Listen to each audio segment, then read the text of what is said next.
Here's our last video for chapter number 1, part 5, where we're going to be discussing briefly the requirement to file a tax return. Now, in the previous videos, we've been learning how to prepare a tax return, but do you need to file one in the first place? So that's what we're covering here in this video. So the main thing we do is take a look at the basic standard deduction of the taxpayer and increase it for any additional standard deduction for being over age 65. And if the taxpayer's income is larger than the sum of these two amounts, the general rule is that the taxpayer is required to file a tax return for that year.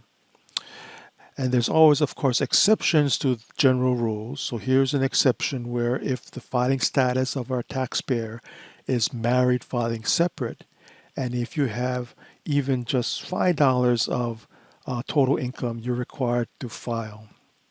Let's take a look at the next slide here where we have an example of Renee and Julia. They're going to file a joint return. And they have 3 children they're going to be claiming as a dependent. So we talked about dependent being claimed in the previous video, but that doesn't come into play here to determine if they have to file a return in the first place. They are under age 65, so there's no additional standard deduction for age and none for being blind. So we take a look at their standard deduction, their basic standard deduction, and if they have income over this amount for the year, they are required to file. If they have less than this, they are not required to file a tax return for the year. But I'm pretty much guessing they want to file. And the reason for that is if there was any income taxes withheld for them during the year, they can get it back, all of it back as a refund by filing a return. Refunds are not automatic. You gotta file a return to claim a refund. Also, for these 3 kids here, there's probably going to be something called a child tax credit that will calculate in Chapter 2 that will increase the refund, and maybe even something called an earned income credit. So even though Renee and Julie are not required to file, I'm pretty sure they should be filing to get back a tax refund. Let's take a look at another example for Doug, age 60. So no additional standard deduction for age. He's single, but he's going to be filing a head of household filing status, claiming his mother as a dependent. Again, claiming a dependent, that's something you're going to report on the tax return, but it doesn't come into play when you determine if our Doug taxpayer has to file a return in the first place. So we look at his basic standard deduction for head of household, and if his income is larger than this amount, he has to file. Now there's other rules for dependents, whether they have to file a return or not. If their unearned income, this is income that's not from work, is larger than $1,100, they pretty much have to file a tax return. Also, if their work income is larger than their standard deduction. Remember, we had calculated the standard deduction for a dependent in a previous video. Then if the income is larger than that standard deduction, they have to file a tax return.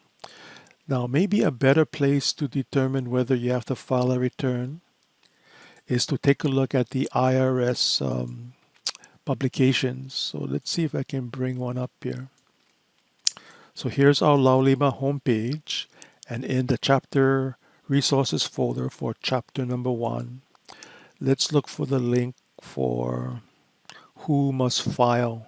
This is from publication 4012.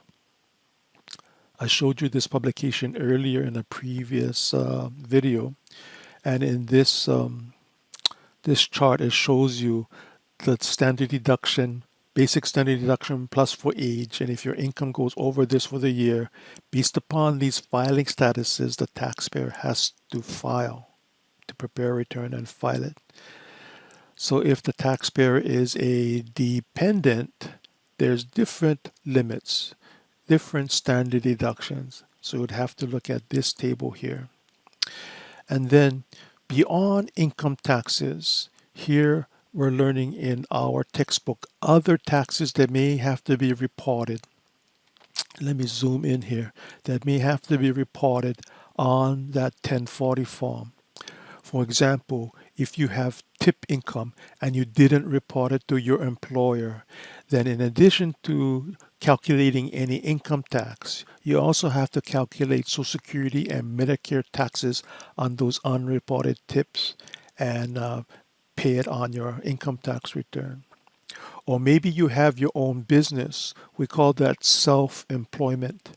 And we're going to learn about self-employment income not this semester, but next semester in our same book in chapter 7, but we'll save that for next semester. And if the profit from your business exceeds approximately, probably a little bit more than $400 for the year, then you're going to owe Social Security and Medicare taxes on that income. That type of tax is called self-employment tax. So maybe you owe very little or none, no income taxes, but you may owe self-employment tax and you're required to file a 1040 form for that year. Okay, let's stop here. And if there are additional videos for this chapter number 1, it'll probably be on some of the problems at the end of the chapter.